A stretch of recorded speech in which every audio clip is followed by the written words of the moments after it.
This is a completely unscripted rant video. People say they like it when I make rant videos.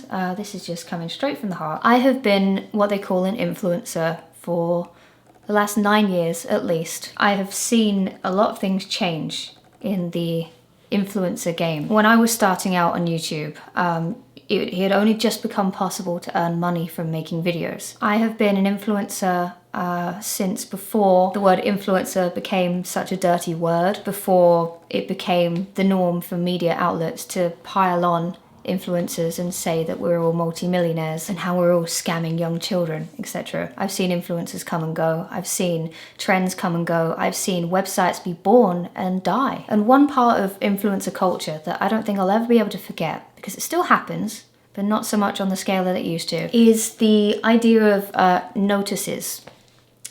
This was primarily on Twitter. I remember it being at its peak back in like 2014, 2015. Basically, influencers, celebrities, anyone with diehard fans would get tweets non-stop from people saying, hi, please notice me, ×1, and then that same person will tweet again, hi, please notice me, ×2. And in my personal experience, I have had that happen to me a few times, not often, thank goodness, actually. And I'll talk more about why that's a good thing in a minute. But I remember back in the day seeing like really, really big YouTubers getting things like, hey, please notice me, I've loved your videos for so long, times like 378. Like people would type these tweets out and just change the number every single time, as if to make it clear to these influencers that they're like really, really eager just to get a like or a follow or a tweet back, to the point where they've tweeted this 378 times. Like, come on, man, just notice me, notice me! But I don't put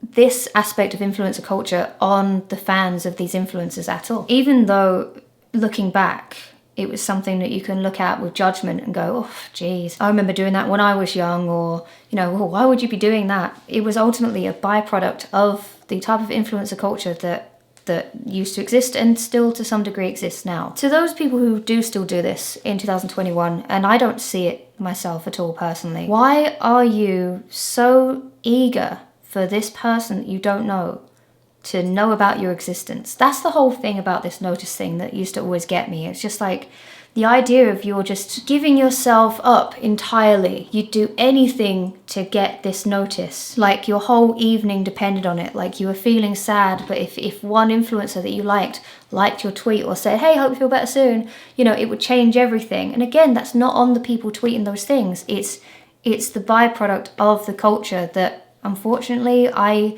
didn't create it, but I certainly didn't help to stop it. Essentially, the whole dynamic that this example represents is the idea of an influencer being on this pedestal, like they just a second of their time, a little like from them would have such emotional gravitas to you that would make your day, your week, your month. You know, you'd pin it, you'd screenshot it. Like it would be such a big event for you. And I don't think it was really thought about at the time that it really wasn't a big thing for those influencers, and it would have taken no time for those influencers to engage and like, you know, your tweet, and a lot of them still actively saw those notifications come in on their feed and ignored you. That's the truth of it. This may seem that I'm talking from a very bitter and jaded place, but actually I'm not, because I do feel like a lot of that side of influencer culture has died out. People still love, you know, online influencers and YouTubers, even though everything now is so drama-based, and it never really used to be. It used to be a much more positive place. But I feel like the way that audiences now look at influencers from a less biased view is for the better. Definitely. Why am I saying this? I should be loving the idea of being worshipped, like I can do no wrong. I should love the idea of having this like massive army of young kids who would do anything for me, right? No, the way I put that, but it's true. Like I should, as an influencer, be aiming to like build my empire this way, right? That kind of thing, as I've seen it come and go, and being able to look at it from a different perspective now, it's a really damn good thing that people who are fans of influencers now are different to how they used to be. It's good that now there's a much higher sense of accountability now. Now there is less just avid blind support for someone. people who are like even the biggest fans of certain influencers can still say, I still really like them, but yeah, they need to acknowledge that what they did was wrong. And I think that goes hand in hand with the whole notice kind of thing, because I feel like that pedestal is evening out, and influencers and their fans know it. You can't just get away with everything anymore, and that's a damn good thing. Ultimately, what I'm trying to say is I think that the whole please notice me times 458 thing, that dying out, at least from what I've seen, is a good indication that people are seeing influencers less as these absolute perfect gods and now as humans. It's funny because influencers used to always say like, you know, don't look up to me, I'm only human, you know, we don't really know each other, you don't really know me in real life, while still doing all of these things that would allow people to think that they knew them in real life. And that's where it kind of separates from like, say, musicians who, for them, like fame is a byproduct of being talented. With influencers, and making your whole career out of trying to engage with people, and your whole career being based around your personality and your life. You know, you are in the game where you are trying to get people invested in you and your life. You're constantly making content to make people feel like they know you. And that's okay, that's fine.